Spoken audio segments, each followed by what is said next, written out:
स्वप्न विज्ञान के अनुसार सपने में पहाड़ की विभिन्न अवस्थाएं देखना जीवन के लक्ष्यों, चुनौतियों और आध्यात्मिक स्थिति का प्रतीक हो सकता है। पहाड़ को मजबूती, स्थिरता और ऊंचाई का प्रतीक माना जाता है, लेकिन इसका अर्थ सपने में उसकी अवस्था और संदर्भ पर निर्भर करता है। आइए पहाड़ की विभिन्न अवस्थाओं के आधार पर इसके अर्थ को समझें। ऊंचा और हरा भरा पहाड़ देखना। सपने में हरा भरा, सुंदर और ऊंचा पहाड़ देखना शुभ संकेत माना जाता है। ये जीवन में प्रगति, समृद्धि और आध्यात्मिक उन्नति का प्रतीक है। ये दर्शाता है कि आप अपने लक्ष्यों की ओर बढ़ रहे हैं और आपके पास चुनौतियों को पार करने की शक्ति है। नंगा या सूखा पहाड़ देखना। यदि पहाड़ बंजर, सूखा या बिना हरियाली के दिखाई देता है तो ये जीवन में कठिनाइयों, भावनात्मक शून्यता या रुकावटों का संकेत हो सकता है। ये सपना आपको अपनी योजनाओं पर पुनर्विचार करने और धैर्य रखने की सलाह देता है। पहाड़ पर चढ़ते हुए देखना।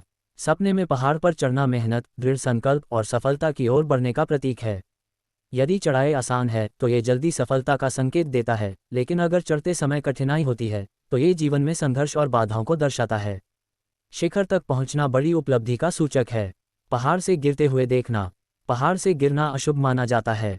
यह असफलता, आत्मविश्वास की कमी या किसी बड़े नुकसान की आशंका को दर्शाता है। ये सपना आपको सावधान रहने और अपने कदमों पर ध्यान देने की चेतावनी दे सकता है। पहाड़ का ढहना या टूटना। यदि सपने में पहाड़ ढहता हुआ या टूटता हुआ दिखाई देता है तो यह आपके जीवन में किसी बड़ी स्थिरता जैसे परिवार, नौकरी या विश्वास के खतरे में होने का संकेत हो सकता है। यह अचानक बदलाव या संकट की ओर इशारा करता है। पहाड़ पर खड़े होना। पहाड़ की चोटी पर खड़े होना आत्मविश्वास, विजय और श्रेष्ठता का प्रतीक है। ये दर्शाता है कि आपने अपनी कठिनाइयों पर विजय पा ली है और अब आप अपने जीवन को एक नई ऊंचाई से देख रहे हैं।